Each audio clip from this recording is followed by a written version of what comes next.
Welcome to the Blues Trail Revisited podcast. It's episode 29, and I'm Ted Reed. This show is sponsored by the Clarksdale Tourism Commission, Visit Clarksdale, and produced in partnership with the Blues Foundation. The Blues Trail Revisited podcast is an offshoot of a film I finished recently about my return to the Mississippi Delta to rediscover the places I first encountered 50 years ago. To see the film, just go to www.bluestrailrevisited.com.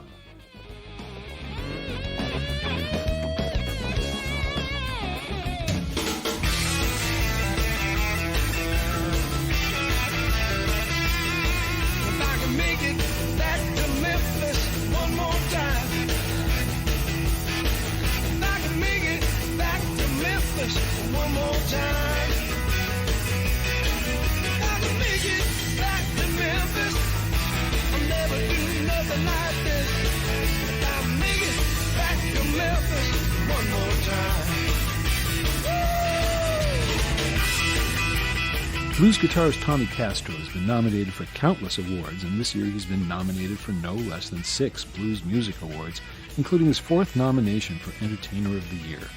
With about 20 albums under his belt, he's always looking for a way to keep his blues playing fresh, the latest example being his album A Bluesman Came to Town, also up for Album of the Year and Best Contemporary Blues Album at this year's BMAs. I talked with him recently from his Bay Area home. I'm talking with Tommy Castro on the Blues Trail Revisited podcast here. Tommy, how are you today? I'm great, man. I just I just finished a long tour in all different kinds of weather, and now I'm in my home in Southern California where it's really nice and warm today, and I got a nice little break of about 8 or 9 days. Well, between now and the Blues Music Awards, that's my next stop. So. Excellent. All right. Yeah. So when did you start playing? Just when did you first pick up a guitar? Wow. Think 10 back. years old. Yeah, okay. Oh, no, I remember very well because my life would be very different otherwise. if I hadn't done that. But I have an older brother, Raymond, and he was always just one of these guys that was the first guy to think of things, right, first guy to do whatever it was, and he started playing the guitar. He was the first guy in the neighborhood that decided, not am I just going to listen to rock and roll, but I want to play it. And right. So we come from a family of modest means, and guitars in those days, that was a big deal. It wasn't like now where you could get a guitar for pretty cheap if you wanted to, a decent guitar for pretty cheap, but not back then. It was a big deal to get an electric guitar, but that's what he wanted, and it took a while of him asking and doing chores until finally my mom was able to go down and get him a guitar and an amp. That started the whole thing because he went ahead and got in a local band soon after that. Right. They were playing rock and roll music, and then sometimes they would rehearse over my mother's house, and I would hang out. Right. Whenever they were doing that, I was there, and whenever he was gone, I was stealing his guitar and working on it and trying to figure things out. Right. Later on, so I was about 10 years old when all this really started. I started actually picking up the guitar, and he would show me a few things if I did chores for him. Like he had a car, so I'd wash his car. He'd show me something, and then he'd shine his Beatle boots. That was the big thing. Okay. Shine the Beatle boots, and I could get a new lesson. I'd get a new lesson on some chords or a little song or something like that. He would show me songs. Okay. Songs like Gloria and the House of the Rising Sun. Right. Stuff like that. Okay. Louie. Right. Wipeout. That was my first lead. Yep. I learned how to play that. So anyway, that's when it all started. I was about 10 years old. Sorry for the long answer. No. It's good. I think a lot of people share those influences, So how did you get bitten by the blues bug? Well, I didn't really know. All I knew is that there were certain things getting played on the radio that I liked. And I thought it was rock.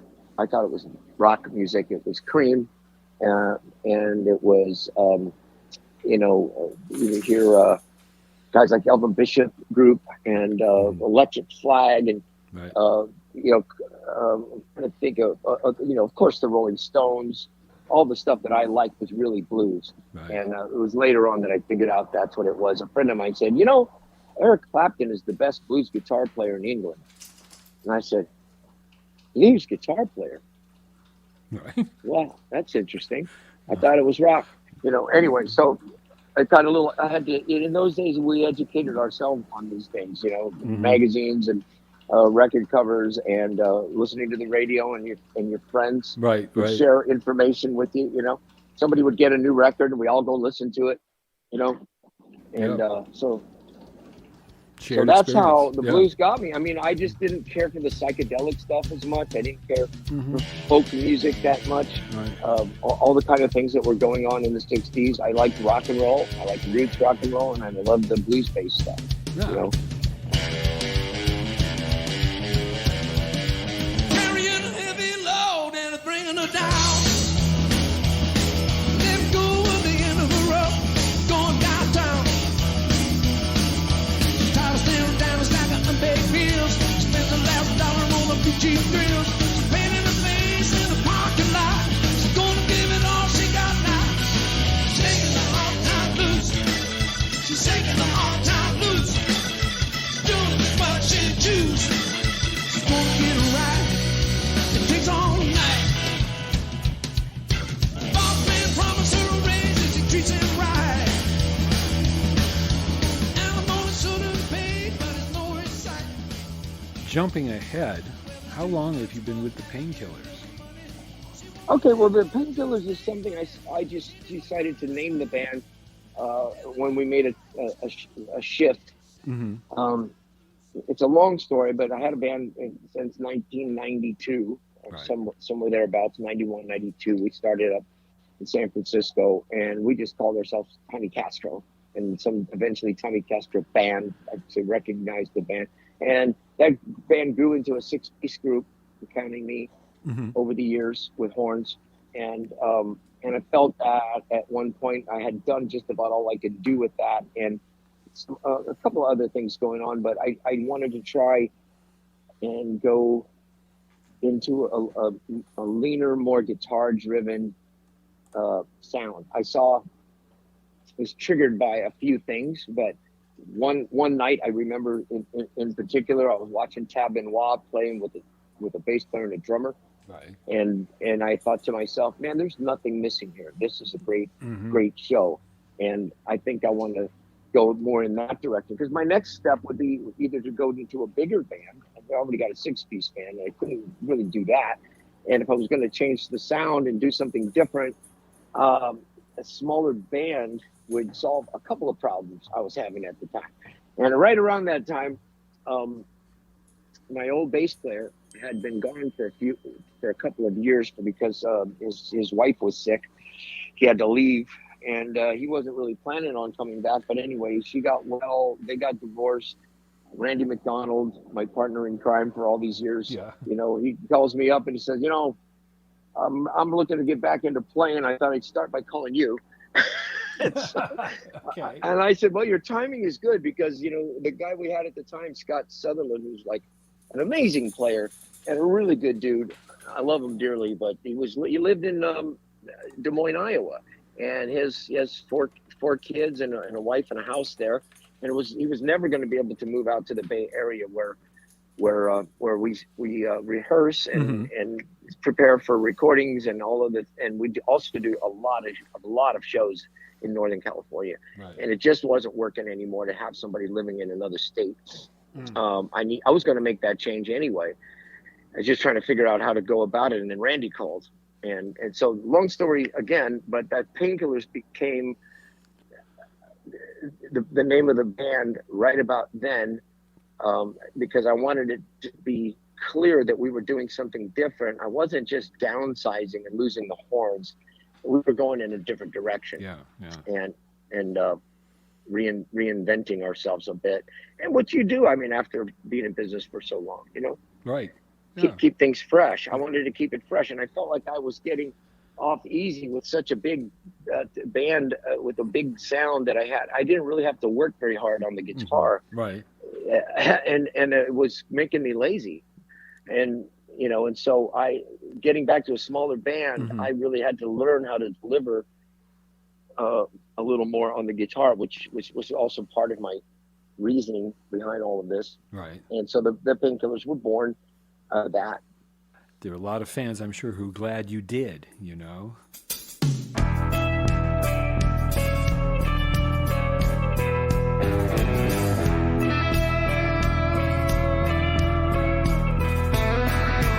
All he ever knew was a hard life on the farm, plowing in the fields, chopping wood behind the barn. Must be a better way to use these hands and arms.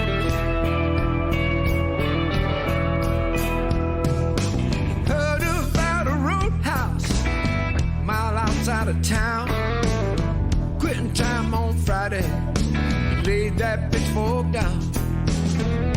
Once he heard that guitar, man, it shook him to the ground. A bluesman came to town, he felt the tug. Bluesman came to town, he caught the bug. The boy breathed in that sound when a bluesman came to town. Talk about your latest album, Bluesman Came to Town. What was the inspiration behind that? But once again, it's just trying to keep things fresh. I'm thinking I've got about 19 records under my belt by then, and I'm scratching my head, going, what am I going to do now?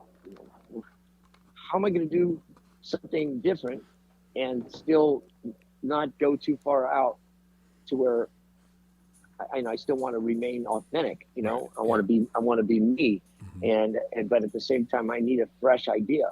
And in a conversation with a good, somebody close to me at the time, came up. What about a blues opera?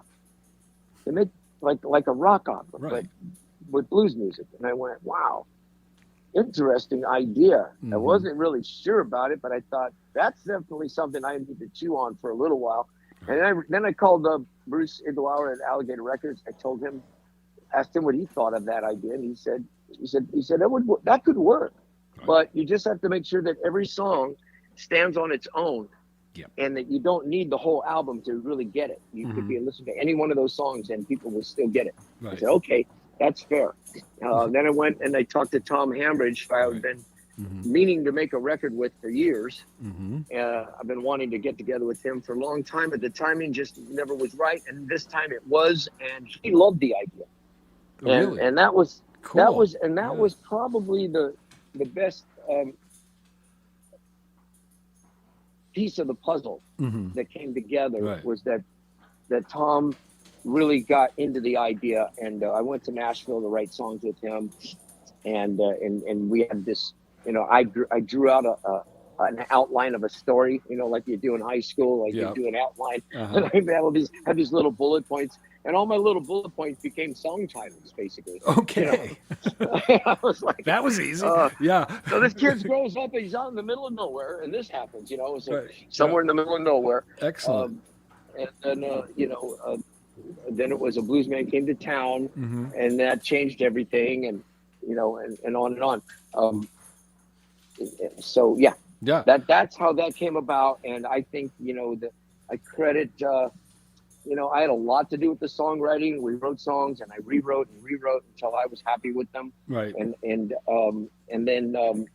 Tom is a guy that just not only is a good songwriter, and one of the best in the business, but he really knows how to make a record. I mean, that's when you get a producer, his main job is to make a good record at the end of the day. Yes. Regardless of the style or the concept or whatever it is, it's got to be a good, strong recording.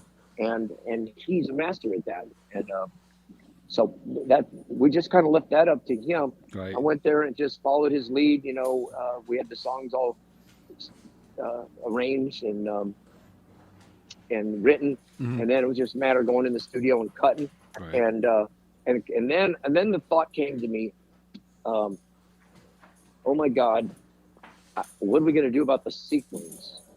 Okay. So the sequence, the order of songs on the album, because usually all you have to consider is what are your strongest 3 songs, Right. and then throughout the record you want to mix the grooves and tempos and styles up a bit, right. And it's really not that hard to do normally. But still, we usually struggle with it a little bit, and it's always a challenge. And this time I'm thinking, but this has to tell the story too. Right. Yeah, it's got to have a whole arc. And I just hoped that at that point I realized that we didn't really think about that. And I was just hoping it was going to work out. Right. And we discussed it. We came up with an order of tunes, and then I listened to I listened to that sequence and for the first time, and I took a deep breath. I mean, a sigh of relief, and I went, "This works. This is gonna work." Mama said it wouldn't be easy.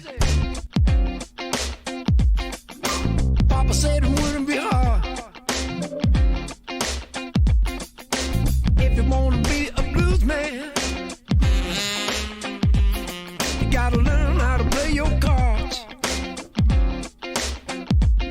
You got to work it. Learn how to spread your hustle. You got to use it. Know when to use that muscle. I'm telling you, man, from what I found, you got to spread your hustle from town to town. Spread it far and spread it wide. From front to back and side to side. You got to... How close is the order to your original outline? Because when you did the outline, you must have had a sort of a storyline in mind. It's a good question. I did have a storyline in line, but there was a couple of those songs came about, like for instance, Hustle wasn't part of the storyline, but it fit the story. Okay. It was a song I wrote independently with a guy named Terry Wilson, who's Teresa James' husband. You're familiar with Teresa James and the Rhythm Tramp? Yes. Yeah. All Great talent. Excellent. And anyway, so he's a good songwriter. We've written together before. We had that song in the works, and it just seemed to fit the story, so we plugged it in there. So it probably varied a little bit from the original. Idea. Yeah, but the fact that it works, I think that's a hard thing to do. To have something that everything works as a standalone, but it also works as a whole. No one's really been doing that recently, And well, that was the whole point, is I really, how do you make a fresh a blues record that's really fresh? Because there's so many great acts out there right now. Oh yeah. It's a great time for our music because the old guard is still around, a lot of them. Now, obviously we've lost a lot. Right. There's still enough of the old guard, the originators, and the guys like Buddy Guy and Taj that are around. Yep. And then you have this whole gigantic field of young and up and coming acts, and then some guys like me that have been kind of sandwiched in the middle there, not quite a legend, and not quite a new kid on the block either. We're still hanging in there, like Tinsley Ellis and Chris Kane and Coco Montoya. Yep. Acts like that. So it's a good time for the music. And I was thinking, how am I going to stand out? How am I going to do something that is really fresh and just doesn't come out another record to keep us working for another couple of years? I wanted to do something special. So, I lost my train of thought, but anyway, that's that's how it got started. Okay. You answered the question. Okay. So this year you are up for six BMAs. Wow. How does that feel? That's like a record, isn't it? I mean. Well, the last time I had that happen was in 2010. Yeah. And to be honest with you, I think I was nominated a couple of times since then, but not that much. And I just figured, well, I'm old news, but they're not that interested in me anymore. I had my time, and I'm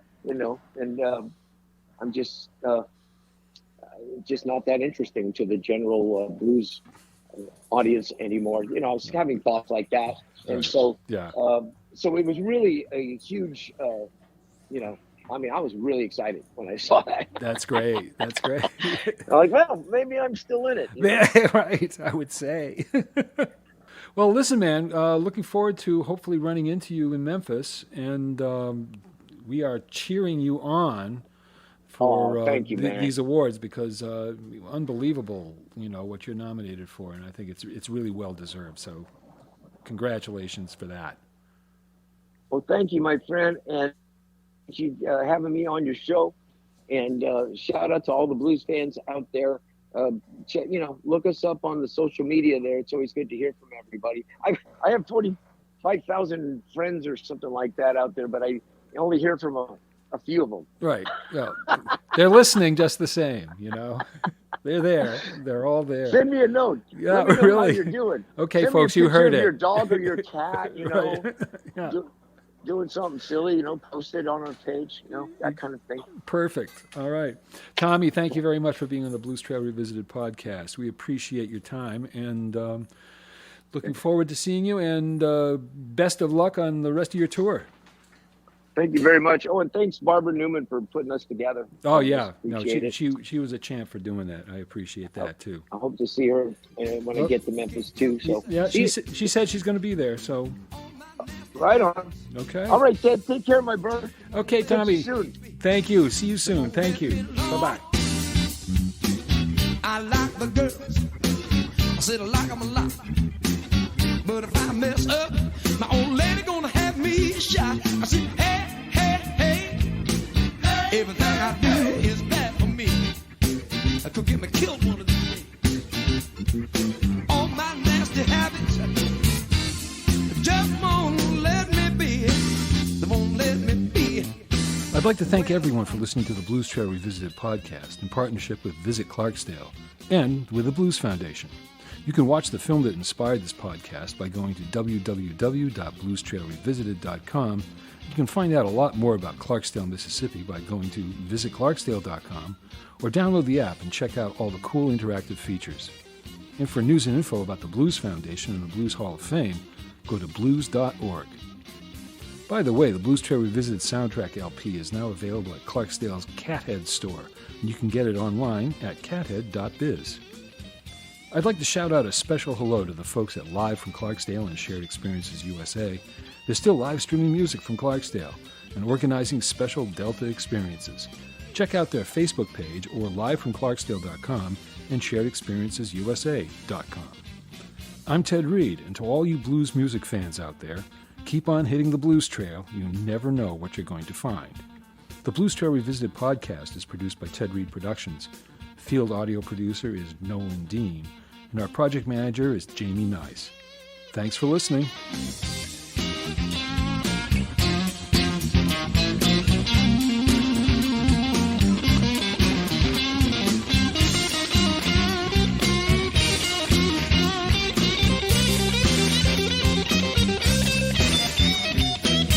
I like to gamble, a card table's hard to pass. But every time I do it, I always lose my hey, hey, hey, yeah. Everything I do is bad for me. You know what I'm talking about. All my nasty habits just won't let me be. They won't leave me alone. All my nasty habits just won't let me be. They won't let me be. All my nasty habits